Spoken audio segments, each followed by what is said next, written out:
Margie here. If you're ready to hear what information was the most impactful and changed the most lives over the almost 6 years that I've been doing this podcast, then you are in the right place because I am just so excited. This is episode 302. That means for 302 weeks, and I never missed a week, I have recorded amazing experts, and there's just so many insights.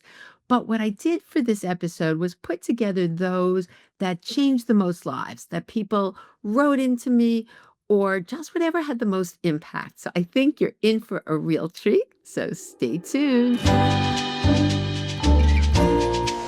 First up is Dr. Kim Millman. And I met Dr. Millman many years ago. And I was so impressed because she's really one of the few doctors who specializes in the integrative approach to osteoporosis. So I've done several podcast episodes with her.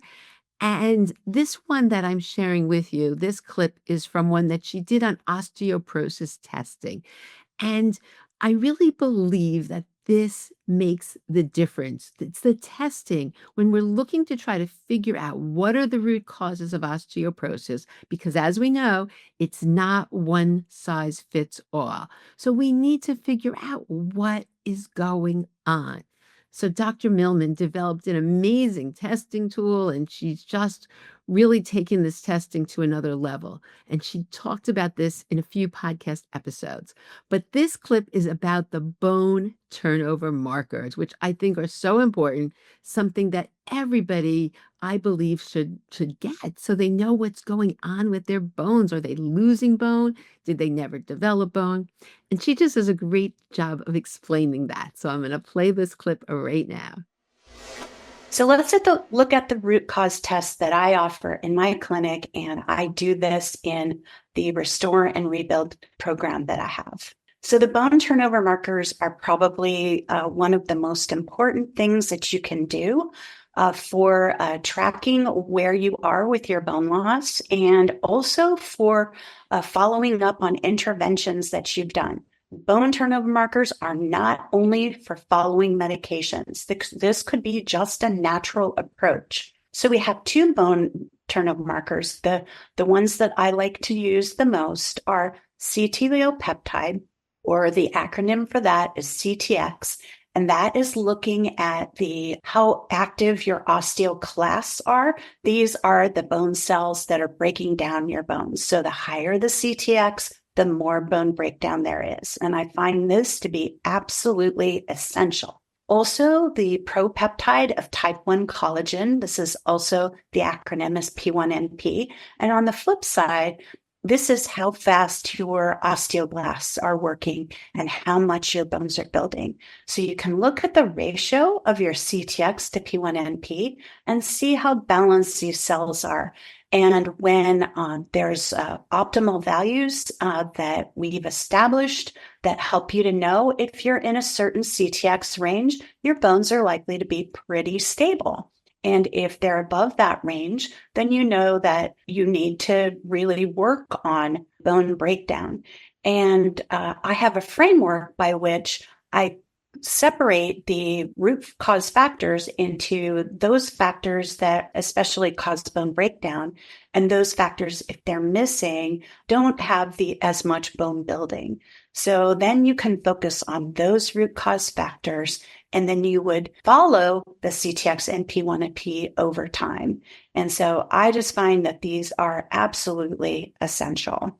Before you go on, I just want to add something to that. I couldn't agree more.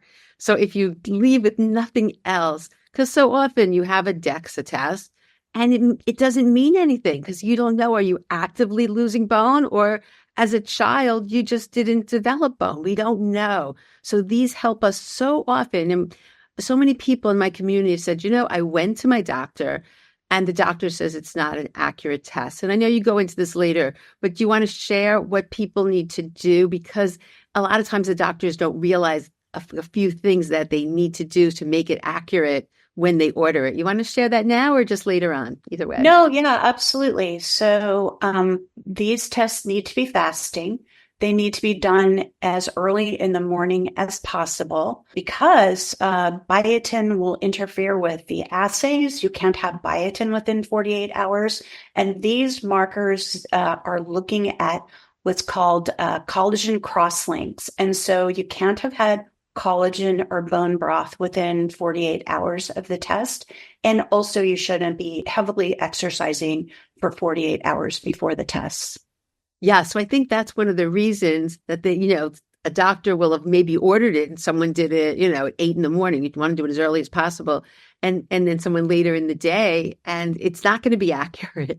So I think that that's just such an important piece that everybody needs. And I would also say that I don't think that a lot of doctors are really, if you don't have experience with these two markers, then the optimal ranges, you won't really know what those are because the normal range is huge.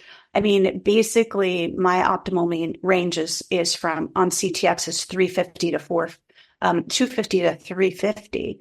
So at 350, most people are not going to be losing bone. Some people at 400 may be losing bone, and many people at 450. After 450, almost everyone is losing bone. And your doctor may not have experience to understand this, but in my practice, I find this really predictive. So when my patients are 250 to 350 or even lower and their P1NP is quite high, and I see this a lot. So one of the things that reduces CTX to the biggest extent in my clinical practice is hormone replacement, and even just working on hormones to just kind of going low and slow with hormones like DHEA and maca and boron. I can still see when the estradiol raises, even from a low postmenopausal range of like 6 to 12, I see the CTXs come down, and then I see an improvement in the DEXA scan. So I can say that in the right hands and interpreting these in the right way, these can be very predictive. Yeah, the other wonderful thing is, some people may not get a bone density minimally once a year or even every 2 years, where these you can do, within 3 months or 6 months, depending upon what. And it's just so helpful. So this is something that, I think doctors just a lot of times don't understand the value, but I've seen it. I mean, to me, this is just non-negotiable. And you made a very, very good point that, a lot of times people just look, what are the red things? So if you look at the values, they may say normal, or it may not pop out. But what you're saying, that's not really accurate in terms of what we're looking for. So you have to go beyond just does it say, just what's popping out that you need to deal with on the on your results page. Yeah, and kind of the last point that I'll make is that if you're on any medications for bone loss, you absolutely need to be following these bone turnover markers to find out if the medications are working. Right, because how sad, you could be on a bone building medication and you're not going to know. Let's say it's not working. You'll know within a couple months, 3 months, you'll know with the P1NP, is it increasing if you're on, like Forte or something or not? And how sad if it does, because they don't always work. And you wouldn't know because you didn't test. There are several episodes that Dr. Millman has done that are really amazing. She conveys so much information. So years ago, I said, Dr. Millman, you really need to create a course because there's only one of you. And so many people want to learn about this testing, how they can do their testing, interpret the results, so that whether they're working with whoever they're working with, they have the knowledge. So she created a fabulous course called Restore and Rebuild 100 Days to Healthier Bones. And I've been teaching 2 of the modules in that class, and it's really been amazing. So many people have taken it and have been able to make such a difference in their bone health. So the good news is the class continues. The next live class will start in August 2025. So if you're interested, all you need to do is go to themillmanclinic.com/R&R. This will be in the show notes. And she always gives my community a big discount. So what you need to do is just put in Happy Bones F 2025. Anyway, so I can't say enough good things about Dr. Millman. She's been doing this integrative approach for over 15 years, and it really, really works. Okay, so next clip is from Dr. Keith McCormick. And I'm just such a big fan of Dr. McCormick. He's written this phenomenal book called Great Bones, which is my Bible. It's sort of my encyclopedia that I go to whenever I have a question. But he's a person that has done so much research on the field and is another person who just knows so much. But the area that he really excels in more than anybody I know is in the area of medication and how we can use medication in an integrative approach. And he has changed so many lives because people have this question, do I need medication? Do I not? And the issue is we don't want anybody fracturing. So when people come to me and say, under no circumstances will I use medication, and then they have a fracture. So there is a place for medication in this integrative approach, and there's really nobody who does it better than Dr. McCormick. So I have so many people from the community. He does consults and he looks at your lab work and really can help you figure things out. So he's just such a kind person, and he's come on the podcast several times. But the episode that I'm going to highlight here is the one he did. It was called Medications, Pros and Cons. And I got so many thank yous because people were able, after listening to this episode, to figure out how we can safely use it, not forever. And it's not in lieu of everything else we're doing.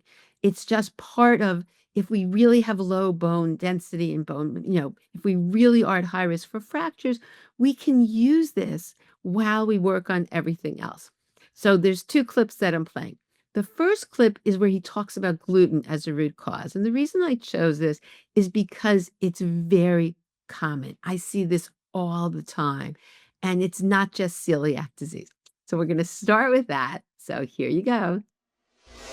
Celiac disease reduces your bone density because it damages the villi in your intestines. So it decreases your ability to absorb nutrients.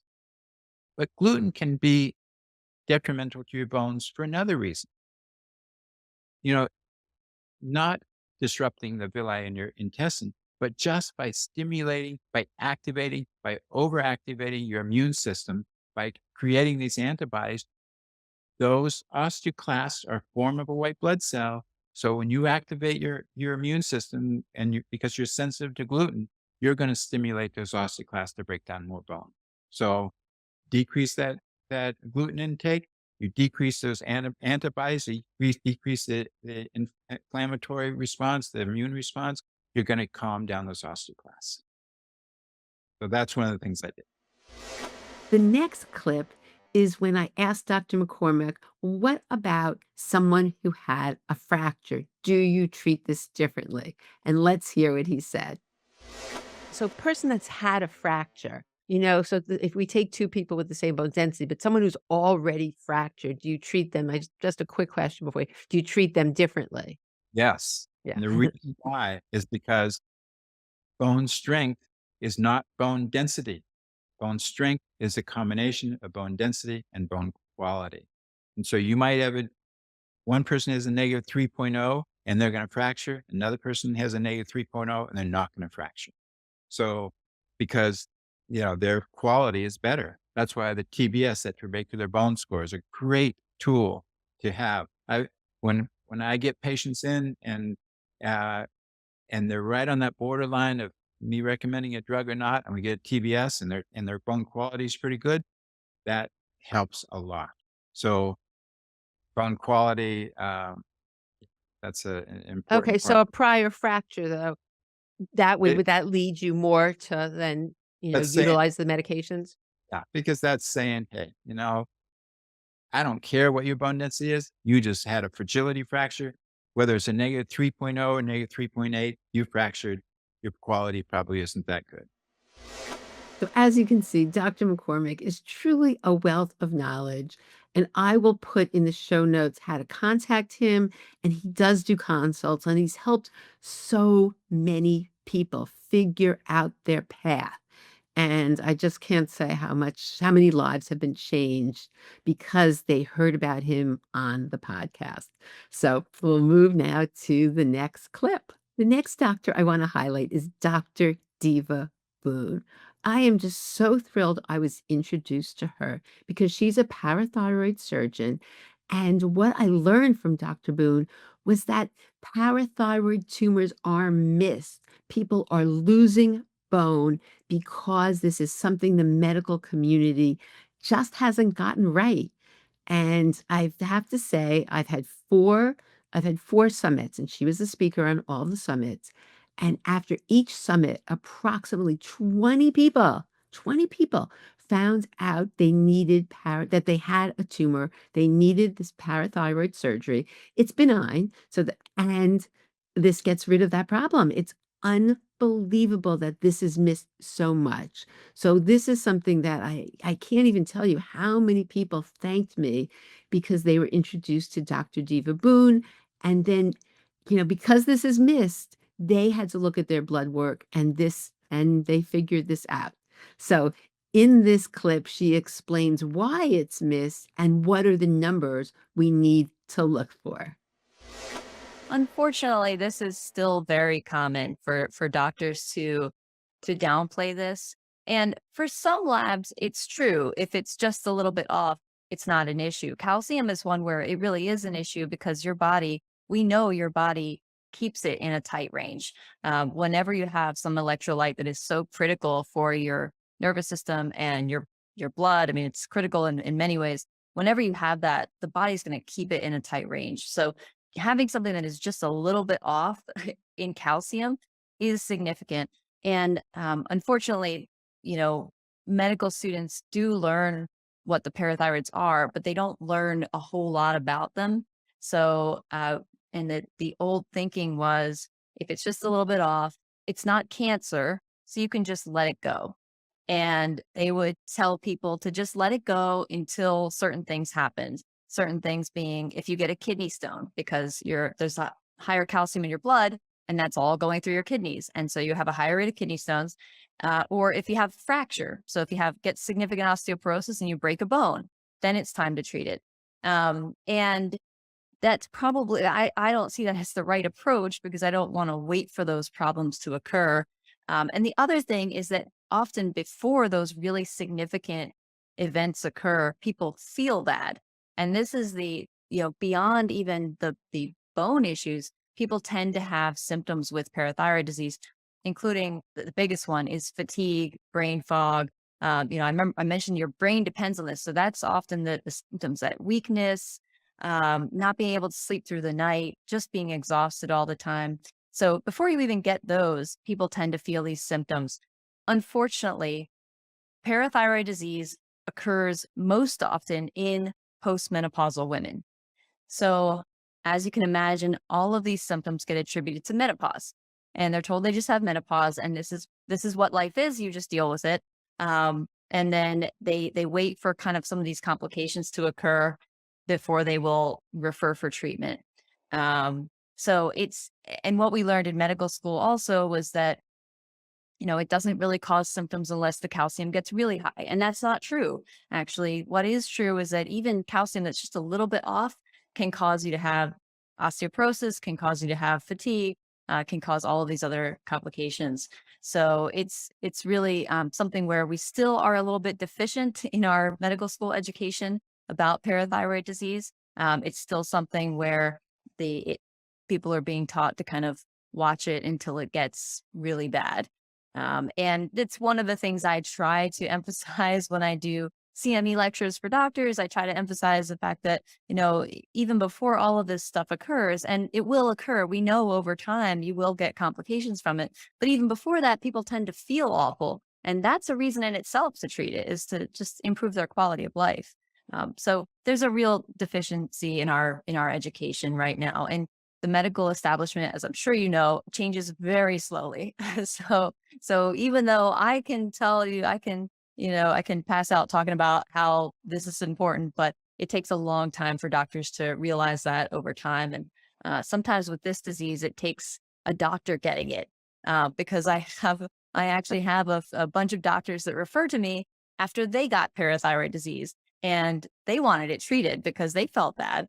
And then they realized, okay, maybe my patients need to get this treated as well. So it often takes something like that, or even a patient who goes back and says, hey, I felt really tired and now I'm back to playing pickleball and doing my activities. And once they realize that people do feel better, and you can actually reverse osteoporosis, and you can fix their kidney stone problem, and you can help their kidney function, then they start to realize how important it is to be treated. But Okay, so let's go. Yeah. yeah, but it's been overlooked. for a Yeah. while. And the other thing that you taught me is that, and really everyone who listened to your talk at the summit, is that you have to also look at your blood work. You can't Yes. just say, oh, okay, it doesn't have a red flag, I'm good. Because what I learned from you is that it's not the same. The range, depending on your Right. age, you'll have a different number. And the labs just have one basic range. So give us the Right. numbers. So everybody get a Yeah. piece of paper out and write this Yeah. down, because this is Yes. so important for when you get your blood work, because your doctor, well-meaning, not to say these are bad doctors, they're not. It's just they didn't learn it. And so, Right.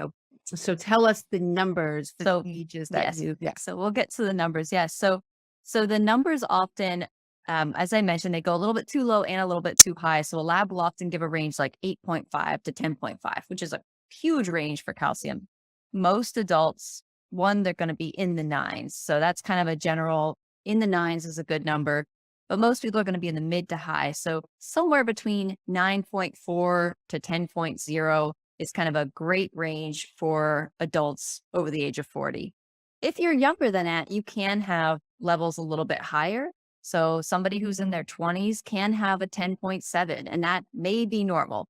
It's going to drop with time, and it's not like a sudden drop off. You turn 30 and it drops. It's gradual, but over time you should see it kind of dipping down back into the nines as you get closer to 40. So if you're in your 30s and you've got calcium levels of 10.2, that could be normal. I'd want to get a couple more results and see the trend, but that may be normal.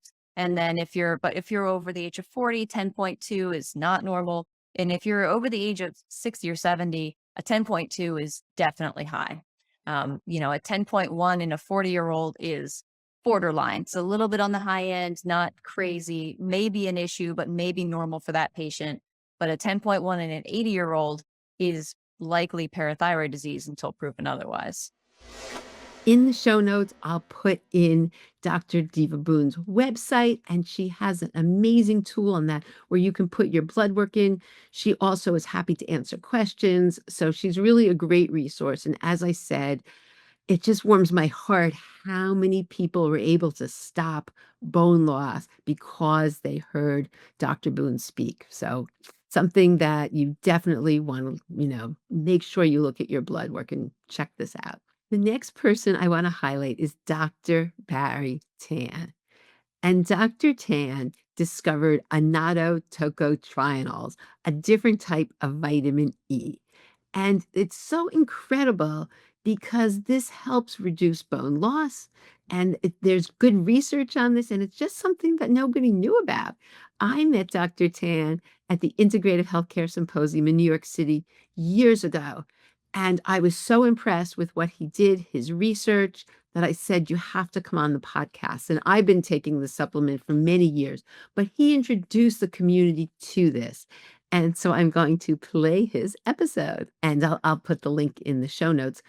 But in this clip, he explains the research behind tocotrienols when it comes to bone health. And here you go. The tocotrienol, which is a vitamin E. We did the study on bone.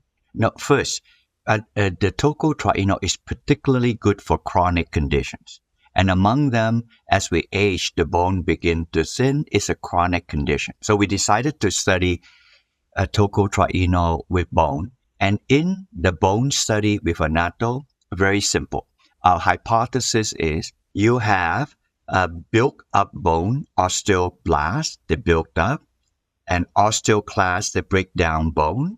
And we wanted to know if the tocotrienol would But of course, as we age, the class goes up and the blast go down. So as we age, I wonder if the vitamin E would increase the blast and decrease the class. That's it. And we did that, and it did exactly that. It increased this and decreased this. That's one. The other, and that's how that works. Vitamin D and other vitamin K and calcium do not work like that. So the other question I asked on this particular vitamin E is a very strong and potent antioxidant. And people did not raise this question. In a postmenopausal woman, the estrogen dropped.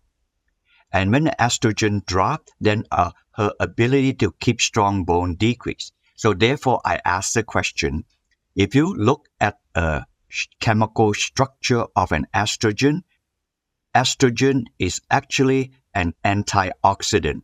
I bet the audience have never been told by other people. If you go online and look at the structure, the chemical structure of estrogen, it is an antioxidant. So when her estrogen dropped, I raised the question, could she have low antioxidant capability because her estrogen dropped? And tocotrienol is a strong antioxidant. We studied just that. And as we study her estrogen dropped, her antioxidant capability on tocotrienol increased, so it reduces oxidative stress and therefore physiologic stress. So a shorthand, tocotrienol works to strengthen bone by increasing the built-up bone and decreasing the breakdown bone and increasing her antioxidative capability to mitigate physiologic stress simply because her estrogen decreases. So that's a summary of the earlier talk you gave to me on the Anato E tocotrienol. Dr. Tan is so passionate about his work, and he should be. In the show notes, I'll put the links to the products that he's created and what he recommends. Okay, next up now, we're going to switch over to exercise, one of my favorite topics, and what also has made such a huge difference for people listening to the podcast. So it all started with Dr. Belinda Beck. And Belinda Beck was the researcher in Australia who actually did the Lift More study that showed that people increased bone density by doing heavy lifting.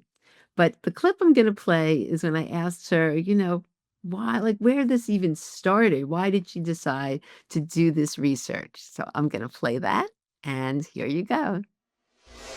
I guess my research career started in animal research, and in that world, we all know that when you can really tightly control your experiments and control the sort of loading that you put on bone, the kind of loading that bone responds to is heavy. It's high strain. It causes the bones to bend a little bit. It's not just your average sort of little rats trotting in a cage. You have to do more than that. Then I moved into human research, and I looked around the work that had been done and was just so disappointed that none of the exercise interventions were really having an effect on bone. And it didn't seem like they were having a particularly good effect on growing bone and stopping falls and all of those things that prevent fracture. So we got to a point where we were saying, well, is this the best we could do? And then I looked at exactly what they were doing in those studies, and I thought, oh, well, okay, that's why, because they're just not high enough intensity. So you're talking about things like walking, running, cycling, swimming, even resistance training. Many of them would have, resistance training often did show a maintenance effect, but it wasn't showing that the bone was actually growing. And the reason for people doing those kinds of tests is because they were worried that people who already had osteoporosis were at high risk of fracture, so they were scared of loading them heavy. And I just got to a point where I thought, well, fear isn't science. You have to test it to know whether something works. So what you just need to do is be careful. And that's what the Lift More trial was. It was a very carefully designed study of heavy lifting, high-intensity resistance and impact training. And we taught the movements carefully we titrated the increases gradually, and we supervised, watched people like a hawk, and we did it for long enough. So 8 months was enough to see a change in bone. And at the end of it, that's when we had our aha moment where actually, if you do the right kind of training, you can grow bone even with people with very low bone mass. I think some of you may have heard this story, but I'll just tell it again. So after I met Belinda, I asked her at the end of the interview, I said, is there anyone in the United States that's doing Onero, this amazing program? And she said, there's one person, Dr. Claudia Tamas. I said, where does she live? And she said, Somerset, New Jersey. I said, you've got to be kidding. That's 25 minutes from where I am. So immediately, probably that day, I contacted Dr. Claudia Tamas, and I just totally fell in love with her and was so impressed with the work she was doing. And so I had her come to my class and do a podcast episode. And so she's actually done 2 podcast episodes. But what happened with Dr. Tamas is I said, you know what? I'm going to start doing this program. So it was, I think, back in February initially, this is a while ago, over a year ago, that I interviewed her. And it took me a couple months to clear my schedule to really do it myself, because I really wanted to see, even though I was doing strength training, not to the same level. And I wanted to see what is, I really wanted to learn myself so I could see what because the research was so positive, and then I could help share with others. Well, I love it. As a matter of fact, I've been doing it now for over a year. I've gotten so incredibly strong, and it's just been such a win-win. And the good news is now there are Onero locations that are popping up all over. So very exciting. And the other thing that happened with this, though, that made me realize the power of the podcast. So it was a couple months from February. I didn't start till April. I walk in to the class that I was going to be part of, and everybody is like, oh, it's you. And they all knew me from the podcast because they all were at this class because they heard the interview on the podcast. Well, that just made me realize how incredible it was that there was just nothing that filled me with so much joy that I was able to share something so important. And these women were getting so strong. They were so empowered because they heard about this on the podcast. So the clip I'm going to do with Dr. Claudia is when she's talking about exercises after fractures, and then she shows how to do a perfect squat. And I think this is really important because the squat's a phenomenal exercise. It's something we all need. No one wants, especially for functional activities, getting off the toilet, just doing things, getting, up out of chairs as we get older. But it's very powerful for our bones, and she demonstrates how to do this at the end. So here you go. The third one is a sit-to-stand exercise, or a squat if they're able. This exercise involves compound movements, moves a lot of joints at the same time, and meaning that it moves a lot of muscles. And this affords for maintenance of function, ability to sit and stand from a chair, and to preserve their independence. For postural exercises, I want to encourage you right now to perform a postural exercise. Think on the left side of your spine as a cogwheel. And then if you see these arrows, the first thing I encourage you to do, just like we discussed earlier when we're looking at the postural pictures, is the translation of the head back. So bringing the head back with the ear right over the shoulder, and then thinking about aligning these cogwheels in such a manner that you will be achieving an upright posture with the crown of your head reaching towards the ceiling and lengthening by performing a chin retraction exercise. What I find with patients that perform the chin retraction exercise first is that their spine kind of aligns behind the head and they start moving upward. So they are able to align these cogwheels. So you can try this for yourself right now. You can even put a finger on your chin and push slightly back and lengthen your spine up towards the ceiling. Do this while you take a breath in. If I was to recommend one single exercise that would work on all the risk factors for fractures, that would be the squat. The squat is one of the movements that is integrated in the lifestyle of the communities that have low or inexistent fracture risk. And it's a compound multi-segmental exercise, meaning that involves many joints at the same time. It integrates the complexity of human movement, so it transfers into your lifestyle. We need to sit and stand from a chair, strengthens muscles into your, let's go to the next slide, into your back, so the paraspinals, the glutes, quadriceps, and the way we perform it in the clinic with a chin retraction, it actually strengthens the muscles in our neck as well. Here's a representation from humanlocomotion.com. I took this image because I believe it was quite impactful when we're looking at reducing fracture risk in the hip. The squat exercise has the ability to create tension into a particular side in our femoral neck, which is usually prone to fracture. If you are looking here, the representation on the left, this is showing the pelvis is here, and this is the hip bone. This side right here is where is a weaker side in the femoral neck, and we see most of the fractures.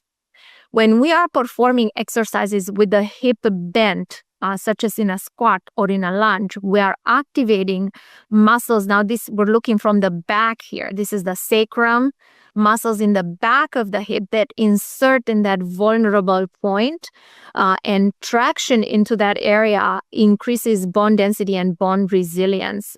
And this is why most likely we're seeing less fracture rates in cultures that squat for long periods of times, like we were discussing earlier, as opposed to cultures that exercise with their hips straight, such as walking or running. And this is, we already know that walking or running does not have a positive effect on bone outcomes.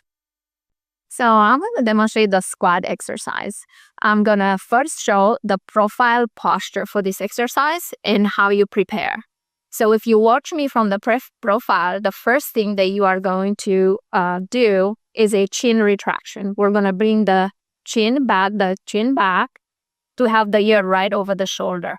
From this position, we're going to go about shoulder width with our feet. We're going to take a breath in right here. And on a breath out, we are going to activate the abdominals and go into a squat movement. So here we go. Breath in.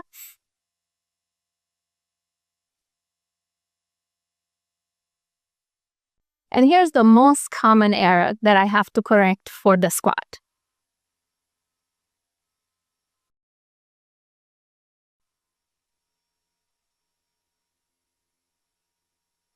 So what happened here was that the trunk did not remain upright and the person's chin moved forward.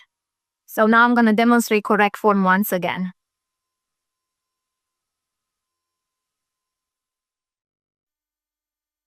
So this is all I wanted to share with you.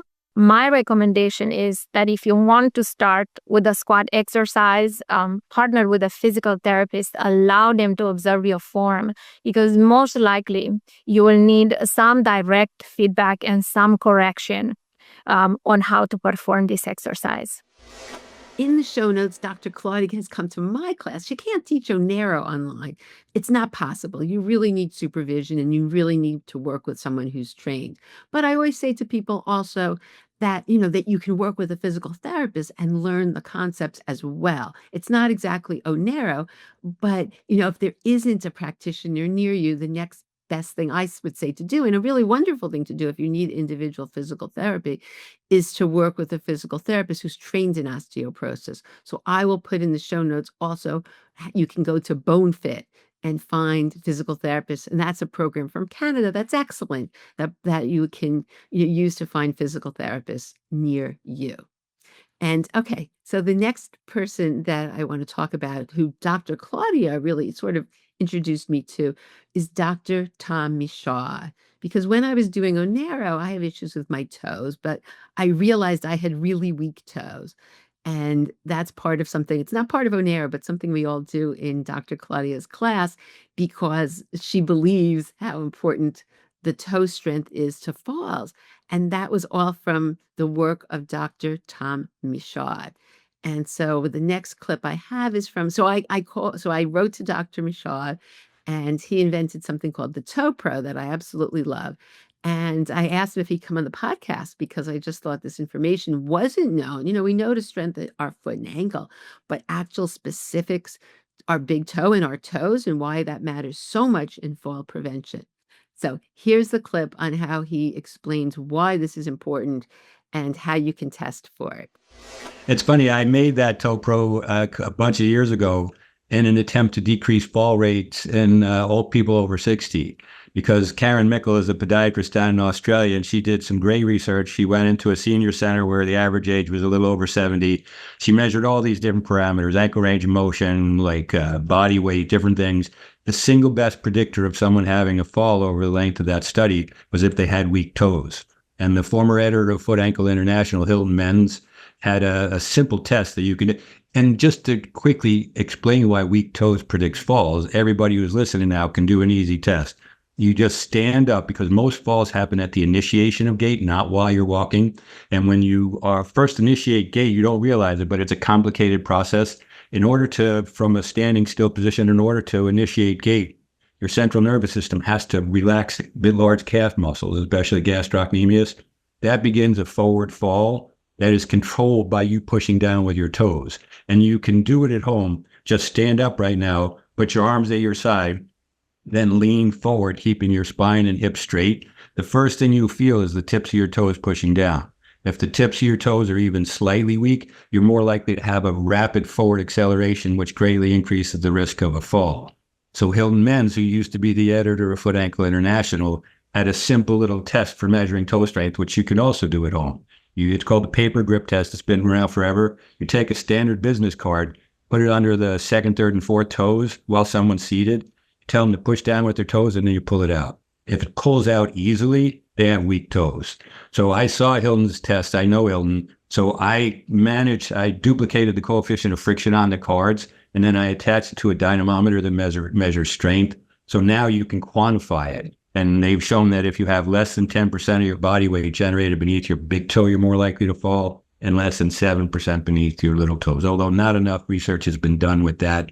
But they've shown that as we age, you lose toe and foot strength at a quicker rate than other muscles. You can lose 1 to 2% of body mass every year starting at the age of 50. So it was just a nice way to quantify it. And then the reason that I made that Toe Pro, a researcher named Goldman looked at different ways to strengthen toes, pick up the marbles, put a towel curl. None of them worked that effectively. So what he did is he made a little dynamometer where they cocked the toes back 40 degrees and then did isometrics. And he showed that when the toe muscles were exercised in a lengthened position, they got 4 times the strength gains, which correlated into longer stride lengths, increased vertical height, increased horizontal jump distance, which is why everybody in the NFL is using that thing, because it increases horizontal jump distance. I mean, I made it to prevent falls in the elderly, and for the first 3 or 4 years, it was only used by NBA and NFL players and long-distance runners. So you weaken in your toes faster. So that platform has a series of elevations that stretch specific muscles to duplicate the Goldman study, correct? So that first platform works your long digital flexors, and then it's tilted down sideways like this. There's muscles on the outside of your leg called the peroneals, and if they're weak, you can fall sideways. So it works the peroneals in a lengthened position by going from inversion or tilted in, eversion. So it's simple. In compliance, before I used that, I used to use a program that Karen Michaud came up, TheraBands, they 5 sets of 20. It took 45 minutes to do, and compliance was like 0. I made that thing in compliance skyrocketed. And they studied it at Temple University, and they got 30% increases in foot strength in just 6 weeks. It also improved balance, and it increased the amount of force generated beneath the medial forefoot during the gait cycle, which is important. It improved balance. In the show notes, I'll have information on Dr. Michaud and also on the Toe Pro. Next up is my very good friend who I've known for so many years and I just adore, Dr. Sherrie Betz. She's a physical therapist who has done so much in the field of osteoporosis. And she's done numerous classes with my community, and she's taught physical therapists, physicians. She's just done, I just can't say enough amazing things about Sherrie Betz. But this clip, what I wanted to do, she has something that I love the name. It's called the HR program, the Hump Reduction Program, because nobody wants to be rounded and nobody wants that hump on their back. And that's called kyphosis. And the good news is there's research showing there are exercises that we can all do to improve our posture and reduce the hump. So in this clip, she demonstrates some of the exercises to strengthen our back muscles that will also help with what she calls the HR program. So here you go. Sherrie, you have a good name. You taught me the name for those exercises. You want to share it? Yeah. Oh, yeah. The HR program. Yes, yes. The hump reduction.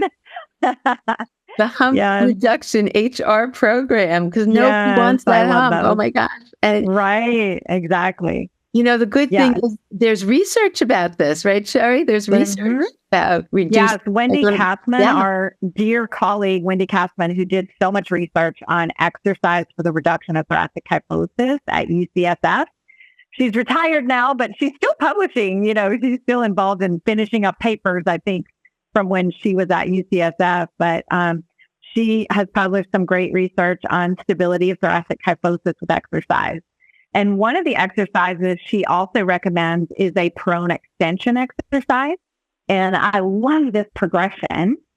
And I don't think I've shown this one to your group. No, this is great. You place a pillow on the floor, and you always want to protect your ribs. I'm going to put some dumbbells down, but again, you don't have to use dumbbells right away. Just feel free to work with your own body weight at first.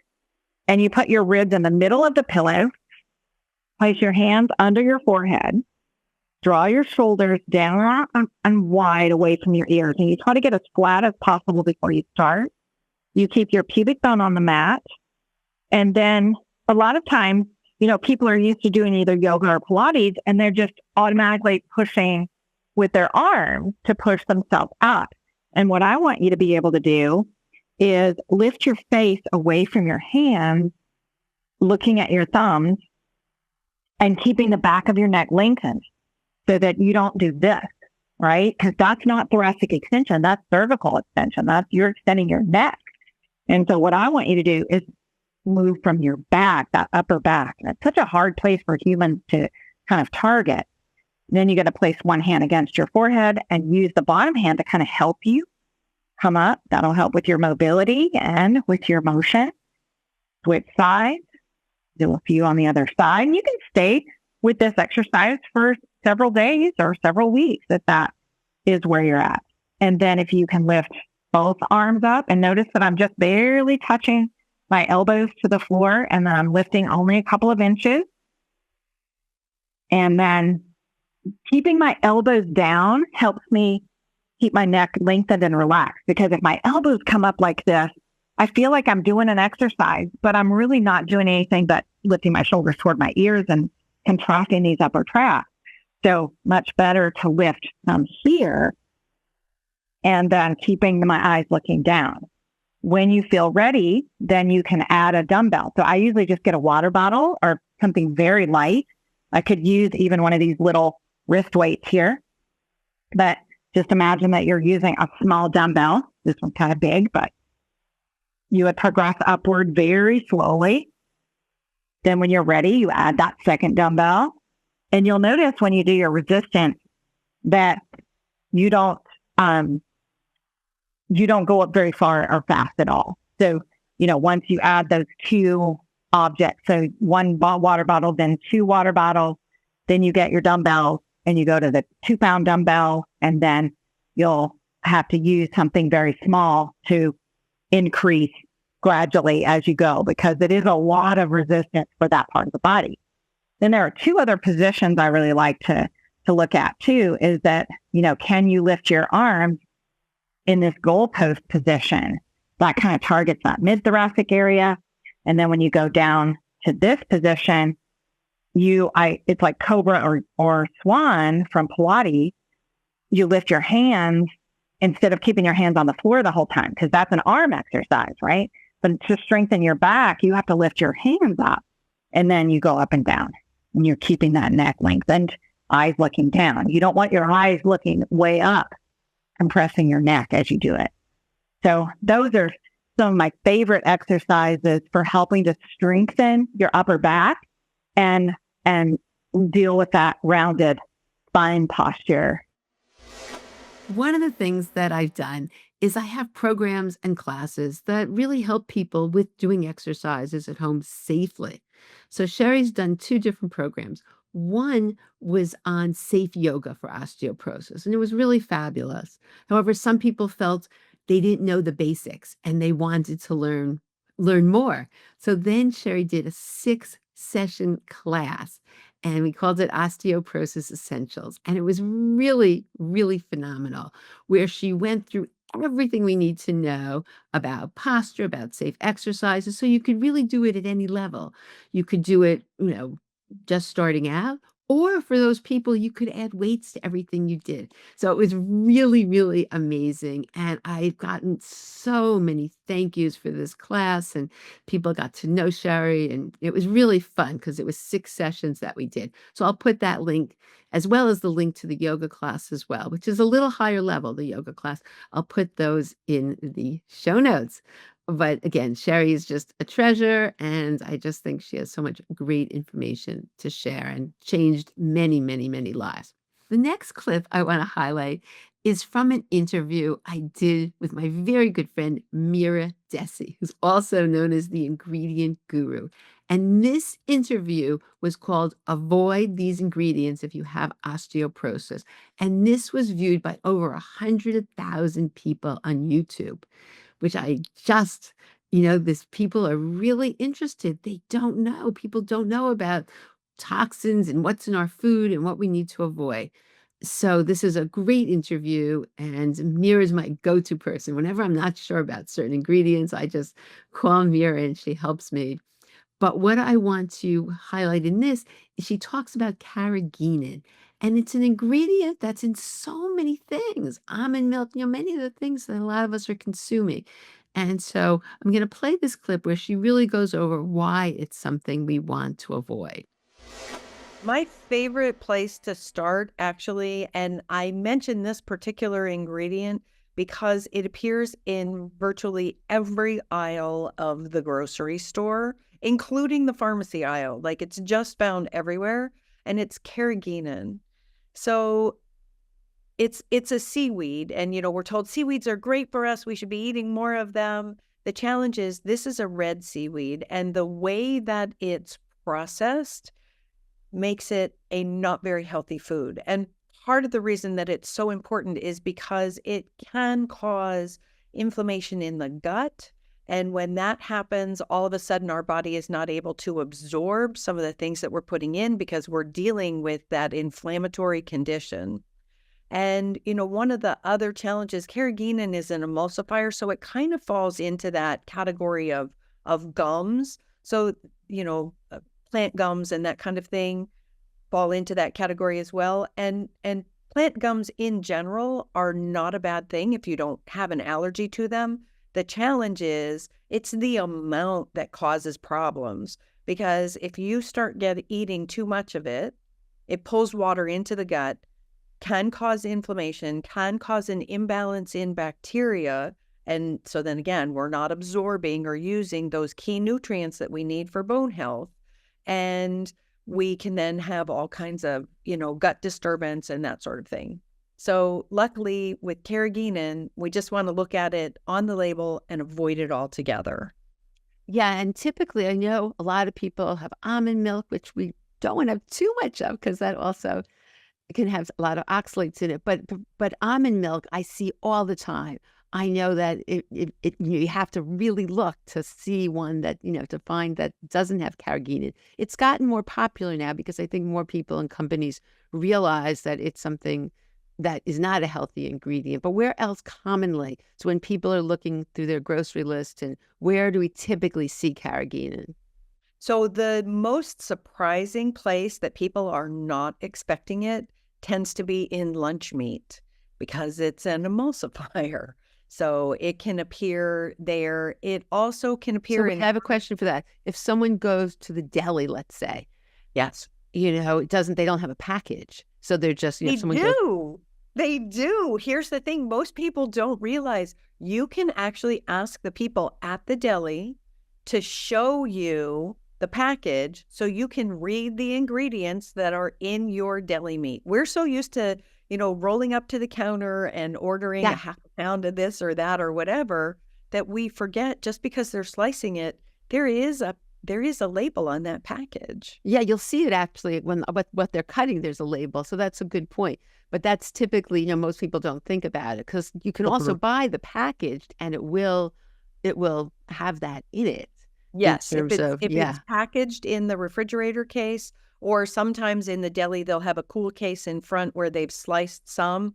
They'll have the ingredients on that as well. But if you're at the deli and they're slicing it, you can always ask to see what's in there because generally they have several packages of, lunch meat, roast beef and turkey and ham and prosciutto and whatever.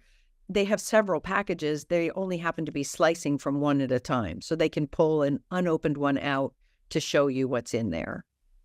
And in terms of organic meat, there's several brands that they have. Organic turkey, does that make a difference, or most organic will not have the carrageenan in it?